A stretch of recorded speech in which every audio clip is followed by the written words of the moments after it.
Thanks, Chris. Good afternoon. Taylor Bartle here alongside my grandpa, Ron Kaufman. We're excited to be here in the fair office bringing you fair reports for the week. We have a few kids here lined up to talk with us this afternoon. First, we want to give a shout out to a few of our sponsors in part that make this possible, and that's Legacy Co-op, Meyer Seeds, North Platte Physical Therapy, Pine Bluff Sinclair, Pinnacle Bank, Platte River Family Dentistry, and Platte Valley Bank. Thank you, Taylor. We do have a few kids in from the Goshen County Livestock Stalkers, and I think we'll start out with Peter. Go ahead and give us your name and what club you're in, Peter. Okay, I am from Goshen County Livestockers, Peter Vincent David Lawrence. Okay, full name there. You got the full name. He's ready. He's ready to go. Okay, and what's your? How old are you? I am 9. So is this your first year? Yes. Did you learn anything from your older brother? I'm not sure yet.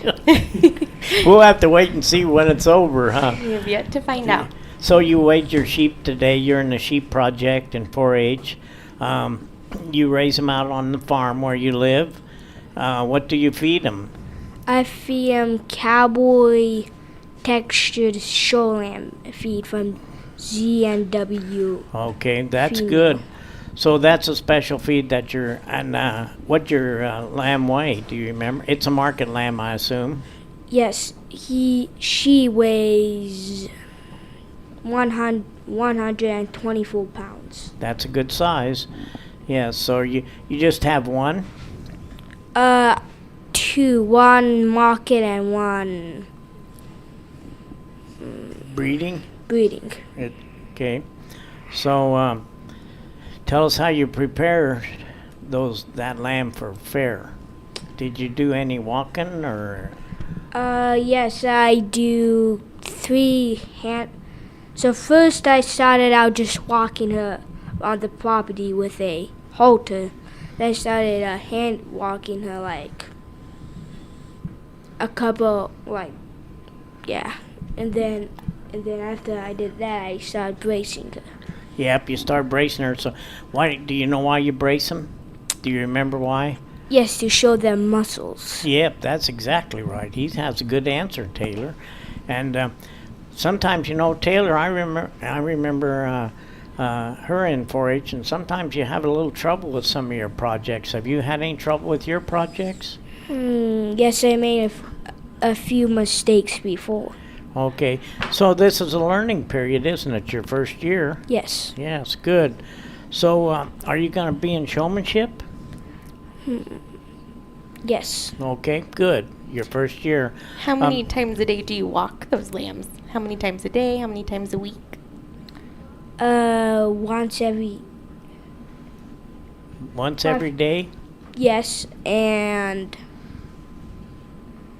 I walk 3 times, not around the property, but out in our backyard. We have 4 trees, and I walk around these trees. That's good because it's a little cooler then, huh? Yes. Yeah, for that lamb.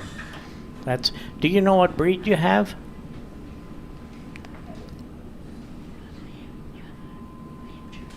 I have a Hampshire. A Hampshire. Yeah. That's a meat breed, isn't it? Yes, and then do you just want market or breeding? Okay, that's good. Do you want... What else? You want to ask him anything, Taylor? Well, I like the questions you asked because it's helping prepare him to show, right? These are some of the questions the judges might ask. What you feed your sheep, how much it weighs, walking questions, all of those are some of the questions that your judge might ask you, right? Right. So that's nice you're prepared, huh? Yeah. You mentioned sometimes it is hard on some of these projects to prepare your animal or whatever the project may be. You said you have made a few mistakes. Do you have an example? Do you have one you want to share with us that you might have made but you learned from? Something you might do better now or that you know about more?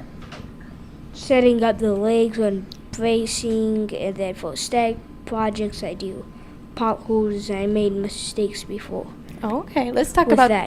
the legs. That's a good one. How do you set the legs up? sometimes she struggled setting up the legs, and sometimes I didn't set them square enough. That's good.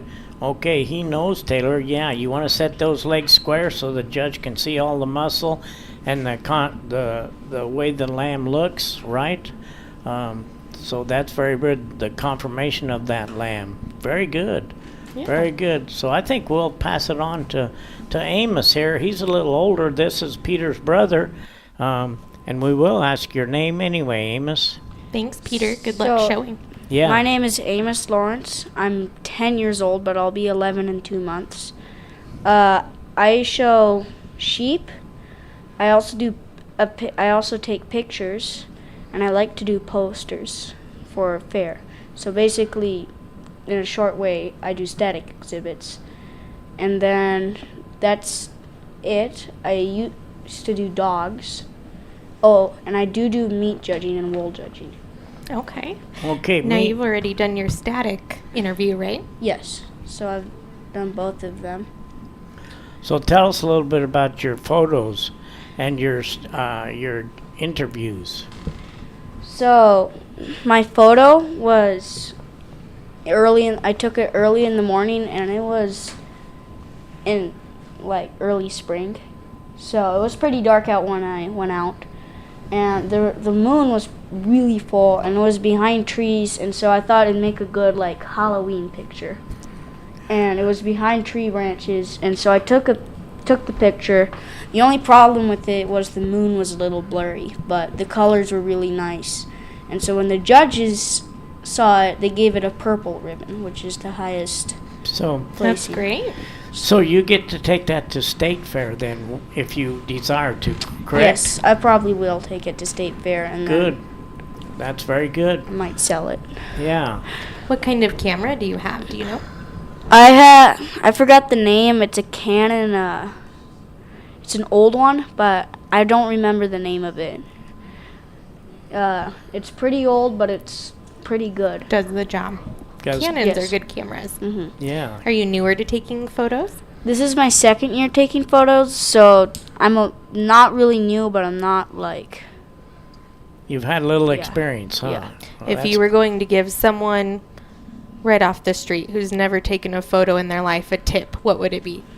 Keep the camera still, and if there's something you don't want in the camera, like adjust the camera so you don't see those things. So make your picture with the things you only want in the picture. What you want to see? Yes. That's so very, very good. I like it. That's our tip of the day. Photography tip. Yeah. Yes. So tell us a little bit about meat judging. Is this your first year in doing that, no, Amos? so I don't do it. It's not during the fair week. meat No, I judging. know you go. It's a special program, and Yeah. you judge meat. They lay cuts out, right? Different types of cuts. So- Tell us about how that works. So how meat judging works is not how you judge how to cook meat or anything. You right? It's you look at a carcass or a meat cut, okay, and you look at the fat or the marbling, which is the muscle. And why do we want marbling in that meat? Muscle makes it tender and The mar- juicy. Yes, the marbling makes it tender and juicy. So you want a little fat waves in there, correct? Yeah, but not too much fat. Too Yeah. much fat can be pretty bad. So, for instance, when you look at beef, you want a lot of marbling on beef. Always look at the marbling. But there's one time where I was judging and there was a meat cut and it had good marbling, but in the center of it there was just a whole thing of fat, and so I would have put it cut at- that right out. No. Huh. Yeah, you'd have to cut that out and it'd waste a lot of the meat. Mm-hmm. And so a lot of the meat cuts that I was judging had it. So And you like group 4 meat cuts and then you give a place. that's what I was going to ask. Very good. You place 4 meat cuts. Do you have to give reasons why you place it that way? If you're only if you're a junior, no. But if you're Okay. intermediate, Yes, you have to give reasons. Why you placed that? But when you're a senior, almost every class has reasons. When you're intermediate, like half the classes you got have reasons, and when you're junior, none of them have reasons. Okay. So how'd you do? So during my first year, I was bad enough that I got no placing. They just put me at the bottom. That's okay. That's the way you learn, isn't it? Yeah. Did you enjoy it? Yeah. First time, not really. Yeah. I panicked a little. So where'd you have this contest? So it's in Laramie. It's a state contest. And it's probably at the UW Meat Lab? Yeah. Okay. So when you go there, you got to be ready with your winter clothes. Yes, because you're in the cooler, aren't you? Yeah, you're in a huge cooler, and you're judging meat. And the second year, I thought I wasn't doing very well. I was good at placings. I thought I was okay at placings, but I think it was just luck. Next year, I got the highest placing for juniors. Oh, so I was like one of the top. That's good. Great. That's good. And you know, when you become a senior, you can win national trips with that meat judging. And I remember Wayne Tapman. He's an old guy now, but he did a lot of trips. Made a lot of trips with the kids, 4-H kids, and it's a lot of fun, isn't it? I think when you're an intermediate, you go to the Royal American Livestock Show, not the state. Yeah, you can go to state and then you go to the Royal. Yes, yeah. But I think I probably could be wrong, but you got to place well to go to the Royal American. I think you have to place first. Your whole team has to play first or second, I think, to get some of those trips. I'd say anything below 5th place is not a very good place. Yep, that's what I would say too. You're exactly right. This Amos, he knows what he's doing here. He does. But we haven't. Why do you like judging? What's your favorite thing about it? Probably, it's kind of just a little puzzle sometimes. Sometimes you just by looking at it doesn't always solve the problem. You got to look very closely, and you can't just look at it from a far distance and you see a lot of meat, but then you just write the placing really quick. You got to judge at least, I'd say each cut for 5 minutes, and they'll give you about, I don't know, 20 minutes for each class. So you're really looking at all of the details before you Yes. make your decision. Make the details, see which one has like really good details. Yeah, that's good. So now we haven't talked about his sheep. We need to circle back. What are you showing? So I'm showing breeding sheep and I'm showing market sheep. So I will be doing the showmanship class too. Exciting. Let's talk about showmanship. So showmanship is basically how you show your lamb. So it's like setting up your lamb really well, bracing it really well, showing its muscles really well, and like you also have to look good. So I was just going to ask you, what are you going to wear?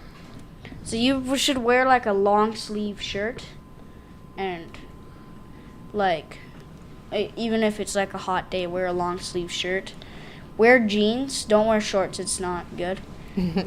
And then cowboy boots are okay, but I'd wear like shoes. But cowboy boots are good too. Okay. So do you show a breeding? Your breeding different than a market?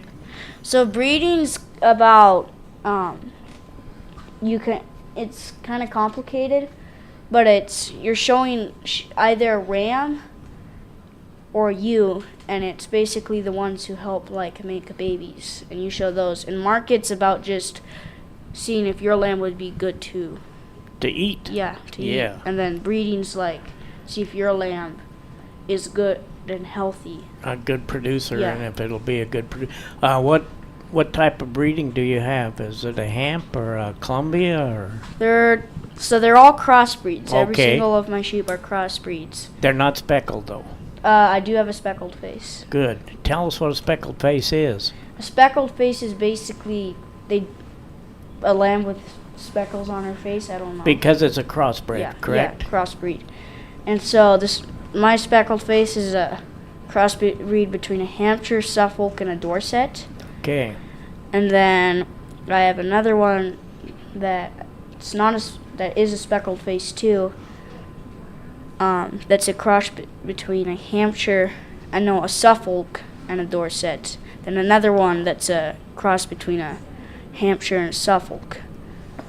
So basically, your crossbreeds are for market. They're market type. They're not wool breeds. Yeah, my brother does show a wool breed. She's not a show sheep. She's very tiny, and she doesn't brace that well, but she's kind of snuggly. Okay. She likes to snuggle. Okay. So she's a wool breed, and what Yeah. breed is that? I forgot the name. We thought it was a Columbia once, but it wasn't. It's not.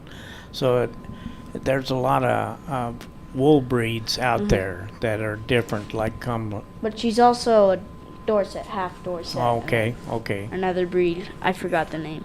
Yeah, that's Eastern okay. something. That's okay. So you want to tell us anything else? No, I think that's it. Okay, I would like to ask you, who's your 4-H leader in your club? Liam, I forgot his last name. Liam Reed. Reed? Okay, good. So do you meet, where do you meet? So we go on to the 4-H building on the fairgrounds. Sometimes we use the Frontier Shelter. Good. So that's real handy. You have officers? You have enough? Yeah. So during my first 2 years, I was Sentinel. So Now I'm a reporter. So Okay. I take like pictures and I can write an article in the newspaper, but I haven't been doing much.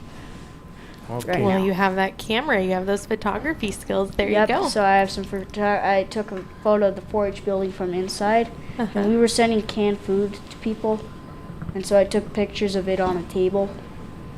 And my brother tried to sabotage the picture. He had like his hand reaching out Oh, funny. for the. That's So- great. You do that, though. Then you have those memories, and everyone has those for their record books or So- whatever else, huh? Like if you want to write something in an article newspaper about 4-H to get more members into your club, you can write that and put that picture right next to your article. Yeah, I love that. So he's learned a lot. You have. I hope you have a great week, and we wish you the best of luck showing and with all of your other projects. Okay. Yep, good luck, Amos. We hope you do well. Thank you. And Thank you. I hope you do well at State Fair with that photo. So We'll next we switch have a young, gears here. yes, we have a young lady here with us. Your name, please? My name is Kay Reed. K. Okay. KK.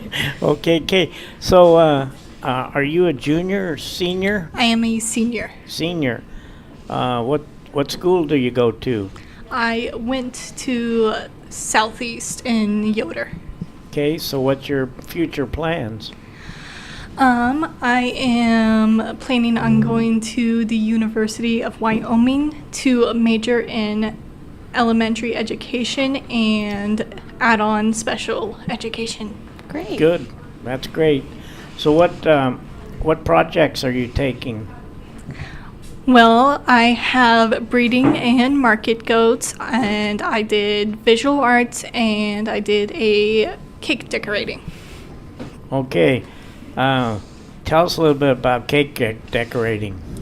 Cake decorating, you actually don't use any real cake. You use styrofoam and like build up your cake from that, and then you lay over fondant, and you can use frosting. Pretty much the styrofoam is the base of the cake, and then you're pretty much showing your skills of decorating. The visual aspect of it. Yes. How do you make your fondant?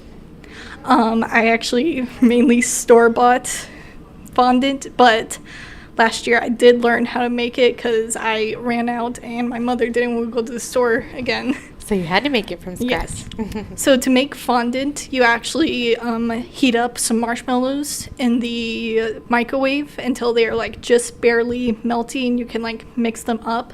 And then you slowly start adding powdered sugar, and then until you get like that Play-Doh feel, like how the store-bought fondant The feels. consistency. Yeah.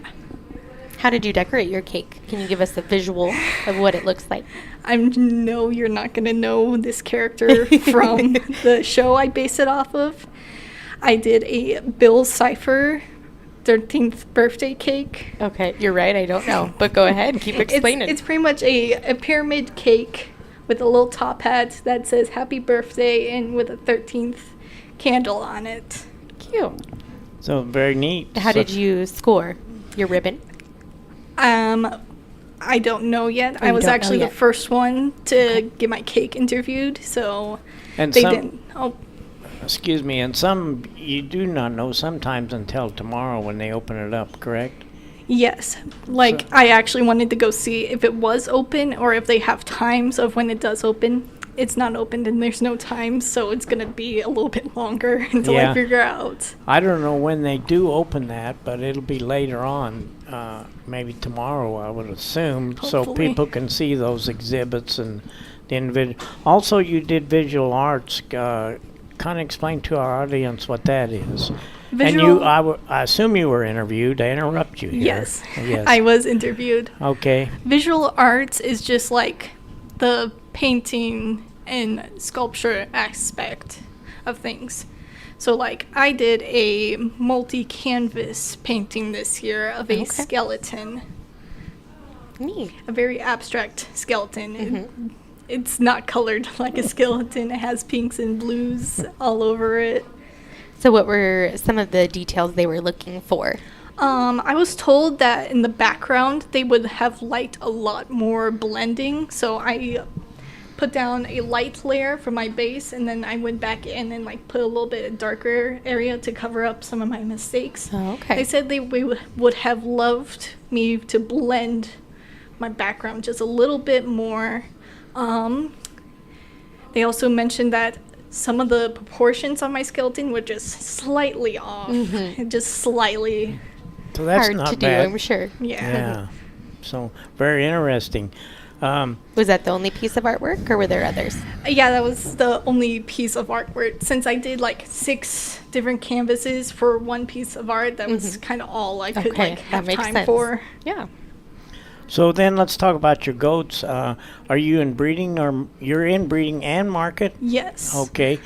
What type of breeding goat do you have?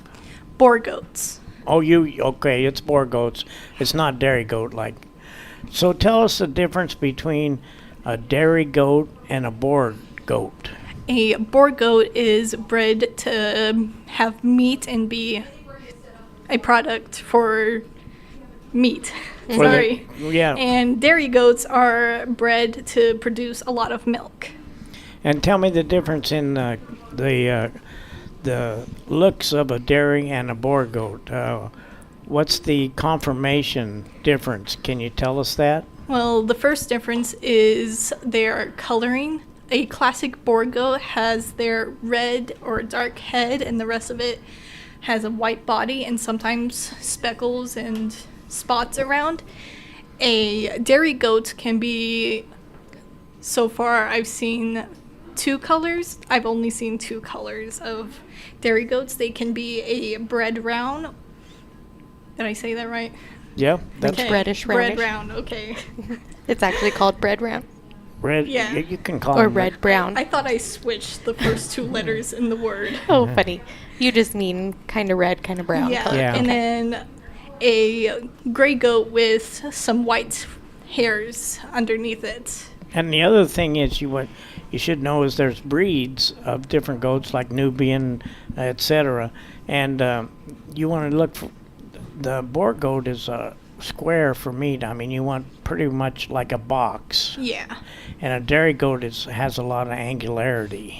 So that is the difference. And plus, you also judge a little bit on the udder, don't you, on the breeding? Yeah, on the breeding, I actually sometimes volunteer to show dairy goats because someone sometimes has like 10 different dairy goats when there's only 2 kids. Yeah. So I volunteer to show some dairy goats sometimes, and yeah, it's a lot different. You don't actually touch the goat that much. You like just set them up, and then you kind of step off to the side to show off their frame and their udder. Yeah, that's exactly right. Where you brace the boar goat, very knowledgeable. That's nice Where- you do that and get different experience. Yes, very good, very knowledgeable here. You going to be in showmanship? Yes. Good, good. So, how I'm many? curious. How many do you have? I'm sorry, Taylor. Go ahead. I have 6 in total. Oh man, 3 market and 3 breeding. you're going to be busy. Did they weigh okay? My mother is actually weighing my goats right now. Okay. So Okay, I'll figure that's- out how much they weigh right after this So what's interview. a good weight it's compared to other lambs and things? A good weight for a market goat? Can you tell us that? If I remember correctly, about in between the 80 pounds, close 90 is like lightweight.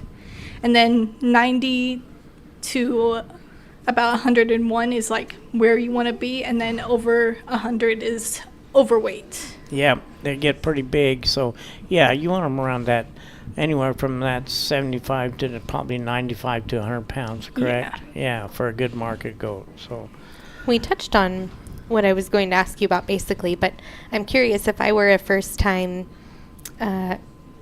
shower, how does weigh-in work? How does the process work? Can you walk us through that?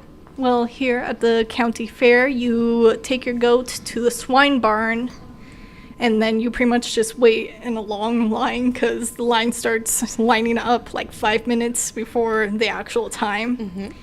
And then there's this weigh scale, like in science class, the balance beam where you like have the weights and you move them until they like balance out. Mm-hmm. It's kind of like that for the weighing system they have over there. So they have like a little walk-in weight. You can't touch the scale as soon as they get on or else it'll throw off the weights. Right. And then they pour a little bit of oil on their back to get a scan of their fat and meat that they have. Okay. And so okay. you would just do that same process for your multiple Yes. goats. Go back, get another Okay. one, get in line, go back, get another one. Yep. Okay. Okay, very good. Anything else? I think. did Anything very- else you want to share? I don't think so. Okay. Well, good luck in your future, Thank you. and good luck in showmanship and your showing of your market and breeding goats. And also, we hope you get to go to State Fair with your visual arts. I won't be able to actually. Yeah, and you don't have to be present when you show visual arts at State Oh, Fair. right. Send I the forgot project. about that. Yeah, or your cake. So usually they just pack them up and go, and hopefully Well, we actually decided not to do anything with State Fair other than to go visit up a day because the move-in day for new students at the University of Oh, so Wyoming you're is, focused on college. is Yep. the 15th. Yeah. And that's all right too. Well, good luck. Are you staying in a dorm? Yes, I am. Okay. Well, it's a good experience, and we wish you well. Thank you. Thanks for joining us. So now, speaking of the weigh-ins, we'll do a quick rundown for you on everything that's been going on today. Starting at 8 in the swine barn, they had the market swine weigh-in and carcass ultrasound, followed by the market lamb weigh-in, market goat weigh-in, and then market beef weigh-in is also happening today, in addition to the carcass ultrasound and heifer preg check.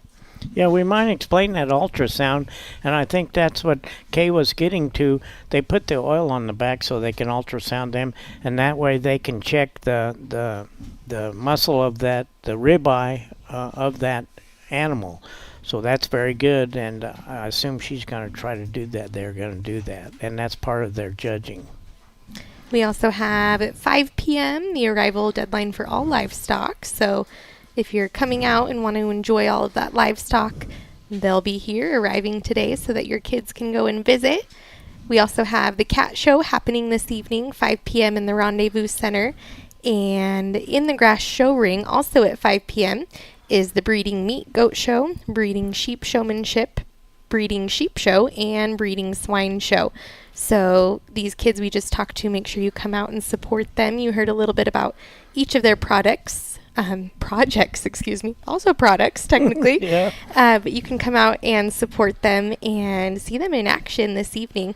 6:30 p.m., that's the final event for the evening.